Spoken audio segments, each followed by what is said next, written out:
Kaleessas kan jirtu borus kan jiraattu Gooftaa koo Amaanu'eel maqaan kee haa ulfaatu. Kaleessas kan jirtu borus kan jiraattu Gooftaa koo Amaanu'eel maqaan kee haa ulfaatu.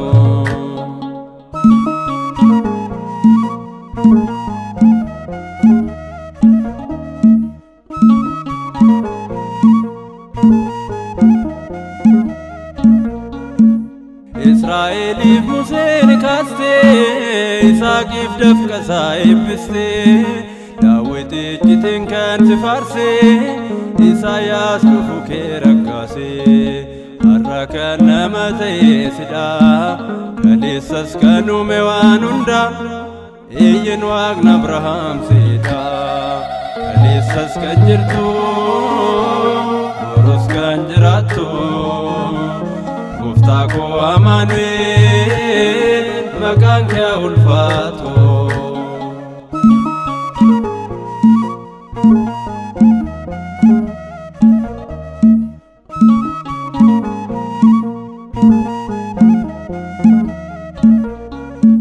Dachee fi uumamni samiirraa biddaan ni darbu dhumarraa hundi waa hin baasu duwwaadha.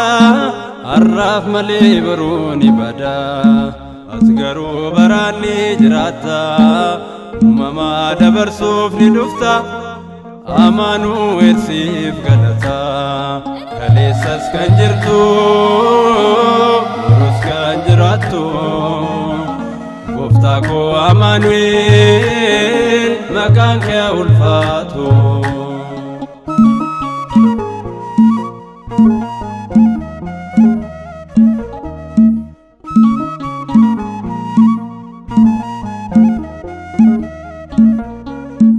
Galanni siif samiirratti nageenyi namaaf lafarratti jechuuf si faarsan ergamoonni waan nu daawwatteef dhiifamaanii fannoo irratti baattee cubbuu koo jireenyaan jijjiirte seenaa koo siif deebiin qaba Gooftaa koo. Kaleessas kan jirtu borus kan jiraattu Gooftaa koo Amaanu'eel maqaan kee haa ulfaatu.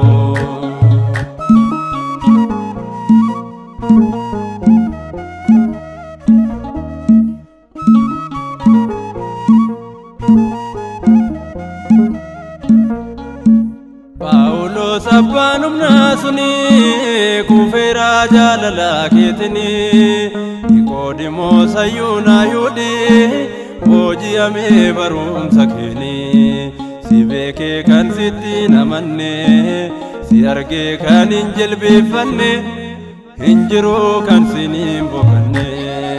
Kaleessas kan jirtu borus kan jiraattu Gooftaa koo Amaanu'eel maqaan kee haa ulfaatu.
Kaleessas kan jirtu borus kan jiraattu Gooftaa koo Amaanu'eel maqaan kee ulfaatu kaleessas kan jirtu boros kan jiraattu gooftaa koo Amaanu'eel maqaan kee ulfaatu.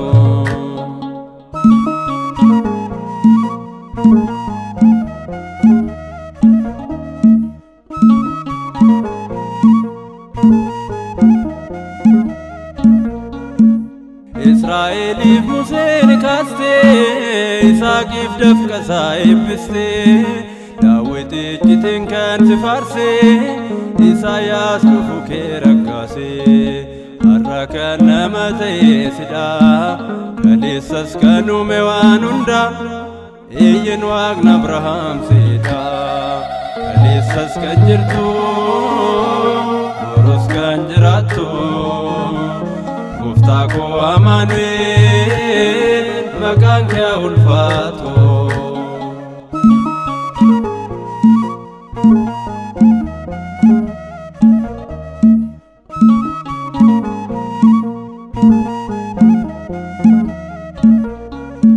Dachee fi uumamni samiirraa biddaan ni darbu dhumarraa hundi waa hin baasu duwwaadha har'aaf malee baruu ni bada as garuu baraan ni jiraata uumamaa dabarsuuf ni dhufta Amaanu'eel siif galata kaleessas kan jirtu boros kan jiraattu gooftaa koo Amaanu'eel maqaan kee ulfaatu.